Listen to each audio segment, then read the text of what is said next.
So happy Passover and Easter and hi. Um it is Sunday morning, April 12th, and I am in Shanghai, Puto,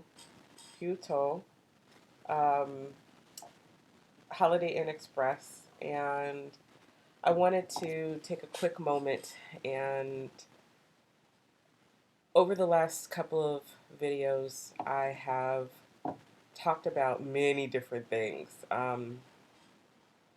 So this video, this Sunday morning, I want to talk about some things that I'm really, I know I've mentioned, okay, I'm grateful for this, that, or the other, right?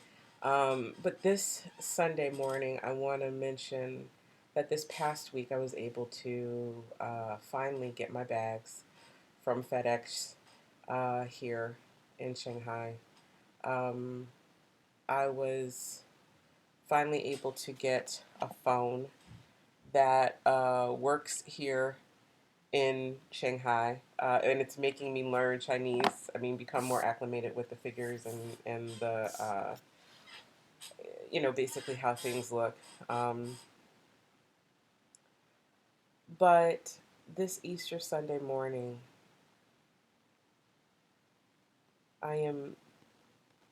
It reminds me of another Easter Sunday that I spent with my parents. Um, we happened to be in Paris, um, and traveling throughout Paris and Germany, and in the UK, and well, either we, I think we were. I remember we were in Paris, but we also were in Germany. Um, and I had gotten this little blue sewing box, and this morning I woke up and I had a flashback of that time with my parents and my family, and that's rare for me. I don't. That just that doesn't happen. But I'm grateful this morning for that, for those experiences, and to have had an opportunity to travel, um, and now even be living in Shanghai. Um,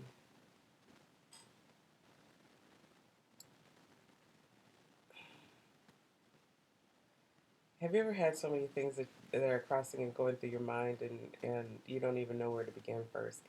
Um,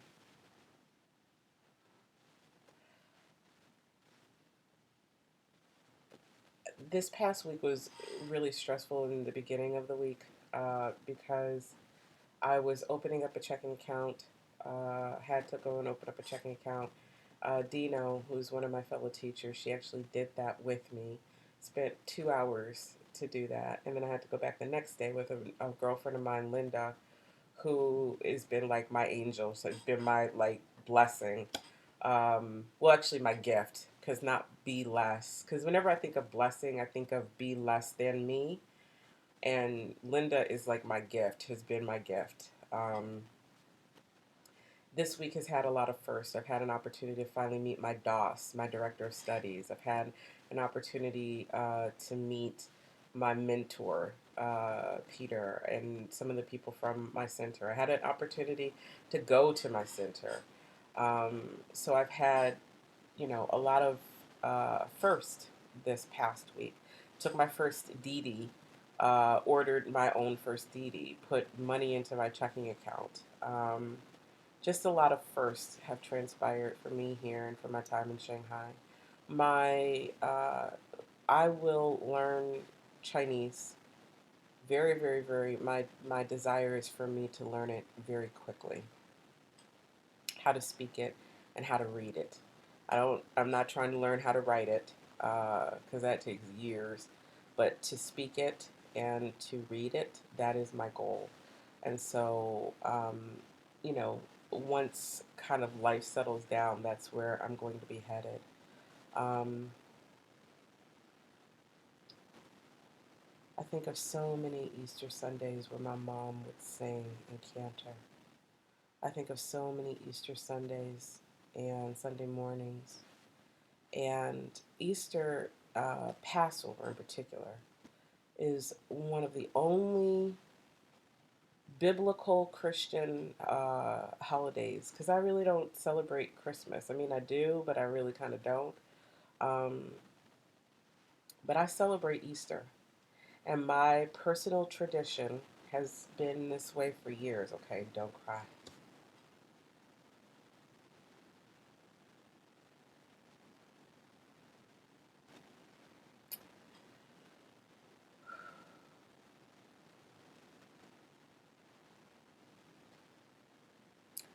My tradition, which started as a child, obviously, of course, my grandparents would make this huge Easter dinner, um, and go over to my grandparents' house. My mom would make a huge Easter dinner. She'd always have a ham, always.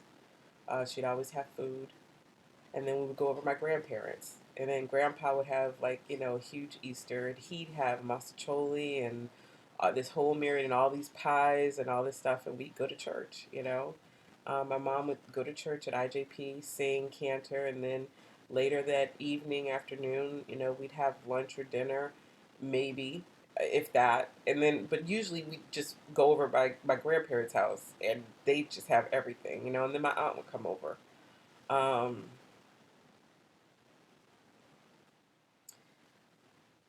I've kind of lost my family in this, like my actual blood family. Like I still have my aunt Gladys, uh, and technically my aunt Ernestine too. Even though I haven't, I'm not, I don't know that part of my family really.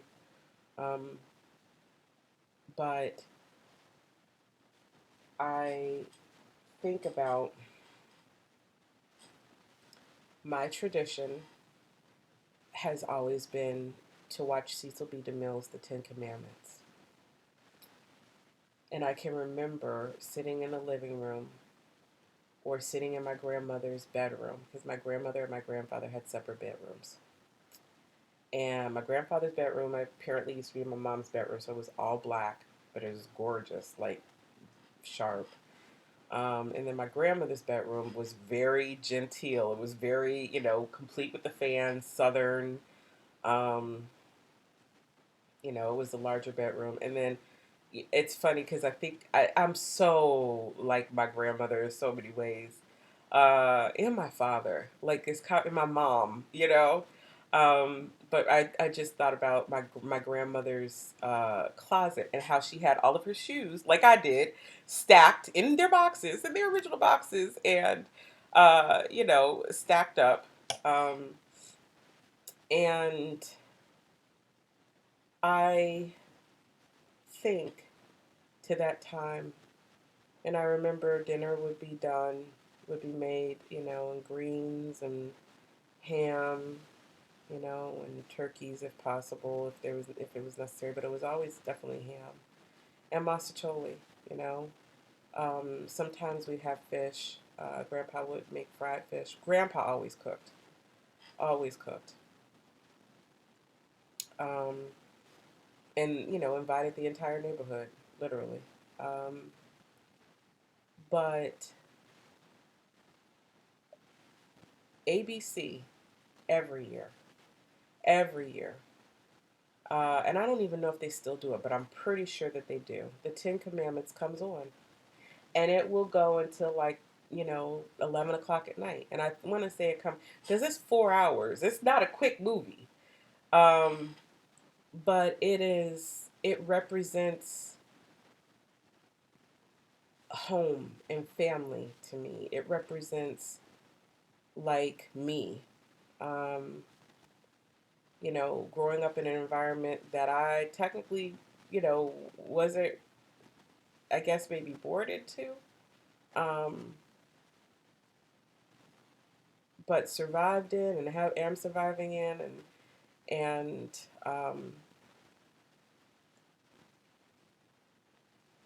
still trying to figure out and mitigate. Um, but this Easter Sunday morning, I am just thinking about those things, and how what I have kept and what has been, what I fought to maintain and what I have had to let go, not to mention my car, my family, my blood, my mom and my dad. Um, but, the things that have come into my life, especially recently with moving to Shanghai, to moving to China, right, and working for EF. Um, it has been, yes, an adventure and enlightening, but it has also been very humbling.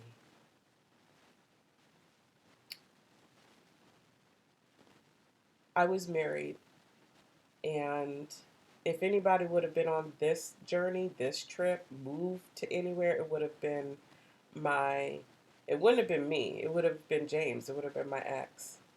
Um, but the fact that I feel like God chose me or is choosing me,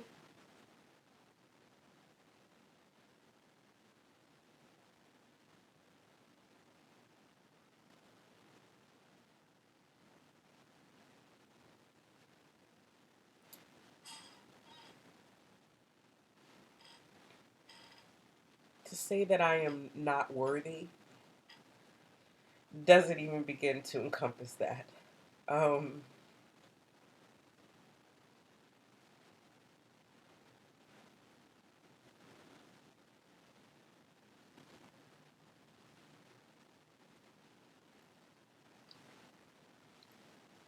I am the person that was not able to fly after my dad died. I couldn't even travel by myself. If it hadn't been for Candace um, coming on a flight with me in Maryland, now 10, 15, 20, I don't know how many years ago. Um,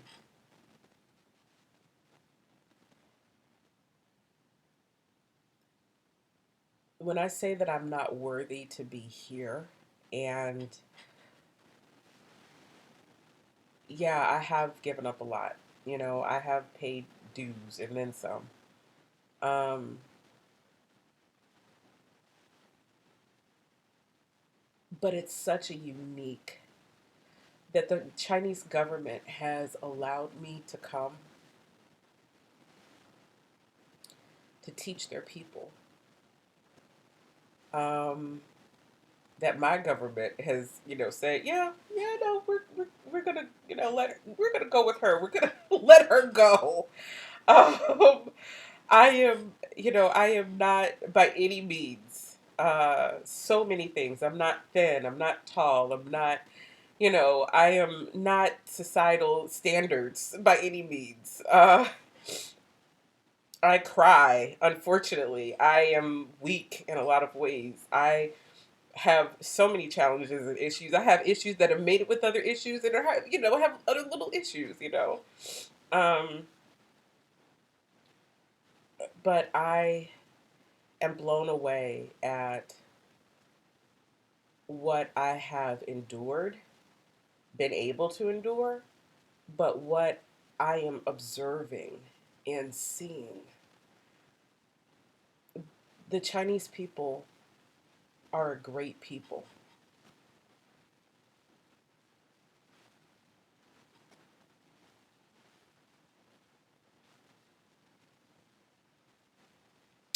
And beyond just having to be smart, they have endured. And I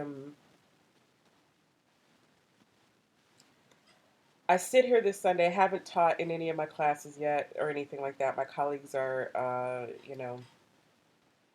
starting to teach in their classes, and I'm hoping that I do well. Um, but I hope, yes, I'm here, because I really need to be able to save money uh, for myself. I'm here to save money um, and to learn the language and the culture. But all the things that are coming with that, that I'm getting with that, um, I'm just, I guess, Humbled, yeah, but just amazed that I am getting, you know, um, the chance to see this, to explore this. At I'm not a 20 something. I'm not a 30 something. There are not people that are 40 somethings, black women 40 something, typically here. Um, now at EF, I've seen one other, no, two other. Uh, but again, it's the age range. The fact that I have a very unique age range. Um, I cannot tell you enough how grateful I am for the people that I feel like have been put in my life to take care of me and to help me. Um, besides my godparents, who, God bless them, and in particular my Aunt Barbara, I I don't know how they dealt with me and put up with me, and and funded me, and been there as a support. Um, but I guess on this Easter Sunday morning, Tara, because obviously if other people watch the videos, that's fine, but really this is for you. The thing to take away from this Easter Sunday morning is, as you watch in the future, is that it has not been easy. You have given up a lot. You've lost a lot. Um, but that time is concluding. You are starting to see a hope that things are no longer horrible. You're starting to get back to who you are. You are, not the person that had to um, experience the all the really bad challenges that you still have flashbacks, now of.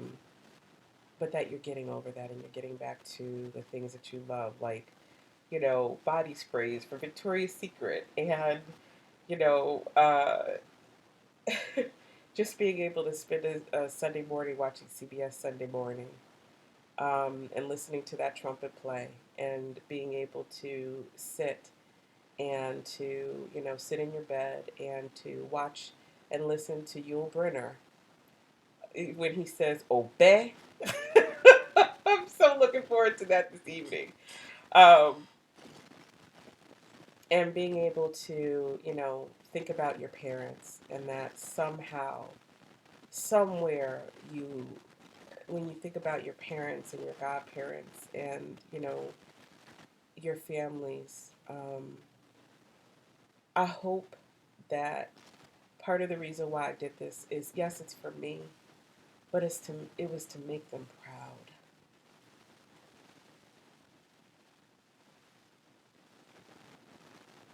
I'm the only one that I know of from my family that has ever stepped foot into Asia and is trying to live a life where they are living in different countries internationally.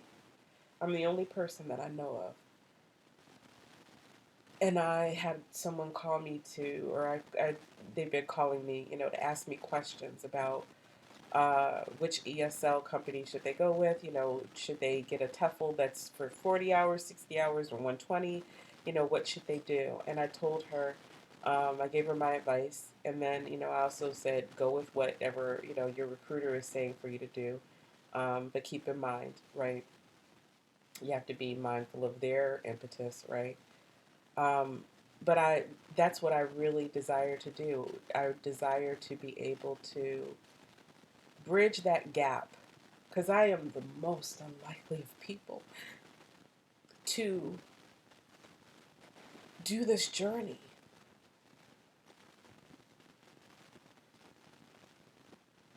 Who am I?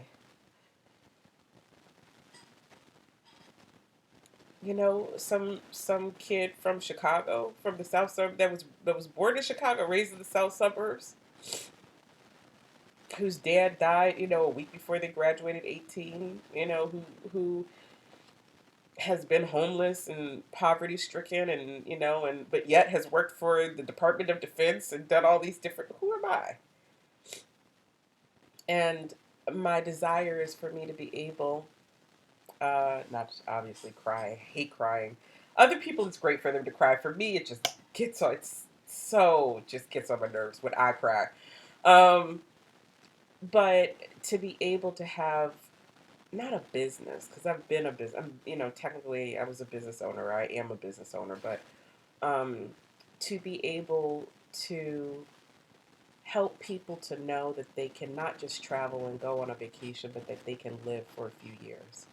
That they begin to see the world as they see their next door neighbor. That the language is not a barrier. To me, a barrier means that you can't get through it. That it's a wall. It's a language wall. And a wall has to end somewhere, and it can be climbed over. So to help to, build a ladder up that one side of the wall so that they can hop over to the other side. Um, that is my desire, to be able to guide people and to tell them the real deal about, okay, well, this airline, um, was really awesome, but, they didn't have this, or they had everything, but you also had to pay for it, not just to be a TripAdvisor person, um, or a Google person, which apparently I am, but to bridge that gap for everyday people like me.